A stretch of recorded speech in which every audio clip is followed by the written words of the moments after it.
Alright, I wanted to do a quick little video on this. This is an update. I actually made a plate that looks similar to this with holes drilled every 2 inches. And I clamped that in the vise.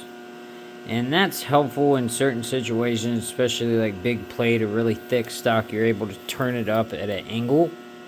And you're able to cut a lot faster. I would assume, I haven't ran into anything that hits capacity here, but I'd assume you'd also be able to hit slightly higher capacity, if you're cutting something at an angle versus straight on. It's a lot better, it's a lot faster to cut it at that angle, because, instead of cutting, a 3-inch piece, you're cutting, maybe 3/4 of an inch at a time, if that makes any sense. But what I did here, and I'll turn this on here in a second, but I had a hardened parallel, and this thing was a pain in the ass to machine. Probably went through 3 brand new carbide bits. One of them was really hard carbide, and it just chewed right through it. The other 2 dulled almost as soon as I touched it.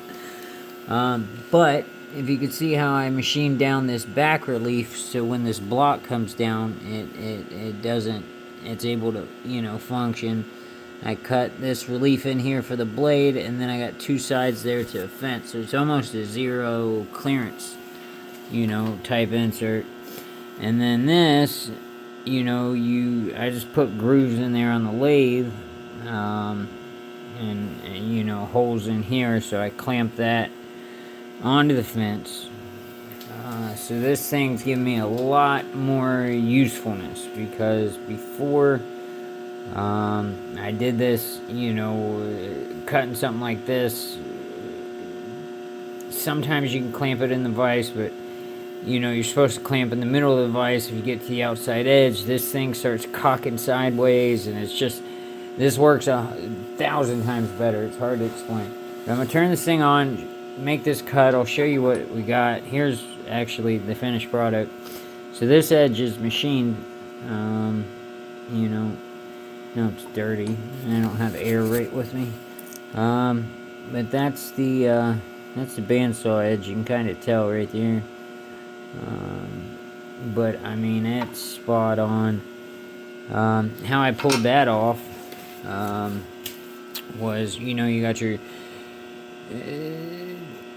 2 directions, right? Your fence, you want that to be able to be 90 degrees to your blade. So what I did was I actually screwed into the sides of this, and screwed that directly into this table. I don't know what this was made out of. I assume some kind of stainless steel, but I broke like 5 taps in here. I got 3 of them out. I think 2 of these set screws aren't really biting in past 2 threads or so.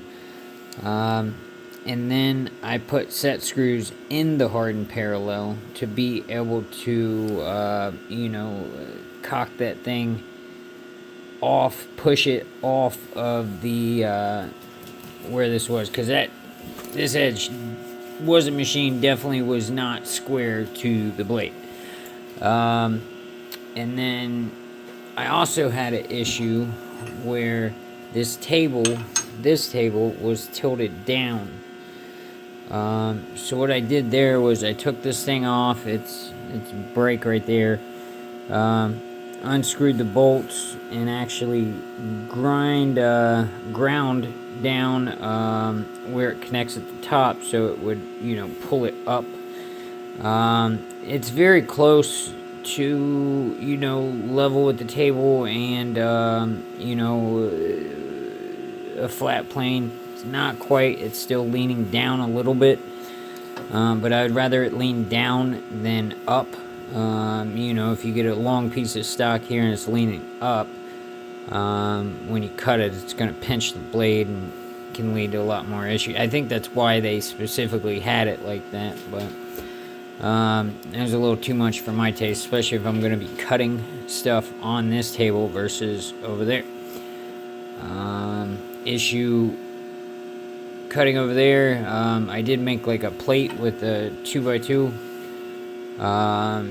holes that I can clamp stuff down on, just like that. Nice part about that is you are able to lift it up at an angle. So you're able to cut at an angle. You know, if you're cutting this piece like that, I mean, if it's 2 or 3 times longer, you know, capacity of the saw, that's a lot of material it's trying to drag chips through, you know. So if you can cut that up at an angle, and that's what that bar is right there for, that's another hardened parallel.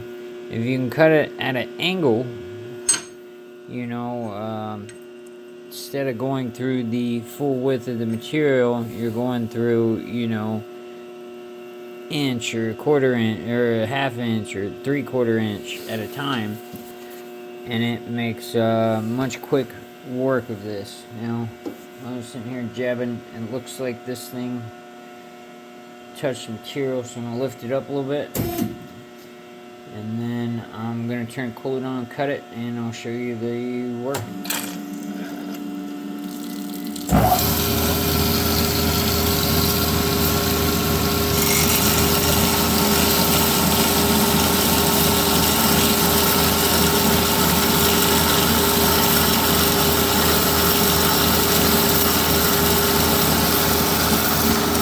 This thing puts out surprising amounts of clamp force. Cuts pretty quickly.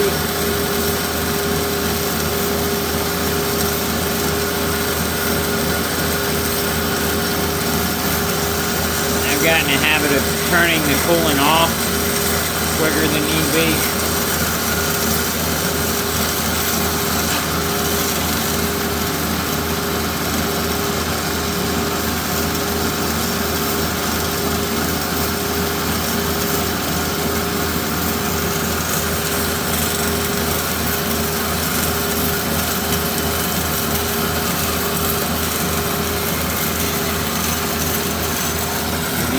Back here, it needed that relief cut because that block, it barely clears it right there.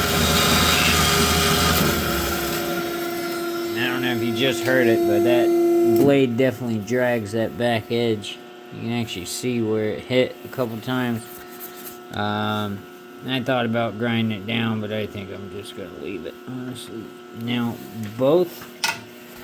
this first one, again, it's machined. After that first one, I cut this edge, and this edge is both cut with a bandsaw. I mean, that's pretty good. You could leave that if you wanted to. I might find a way to hold that in the lathe, probably with the screw hole, and chamfer that outside edge. I might face it off while I do, but I mean, it's pretty damn good for, you know, adding a lot of utility to this saw that I didn't have before, and that I don't have in the shop in general. I don't have a vertical bandsaw. I don't have room for it.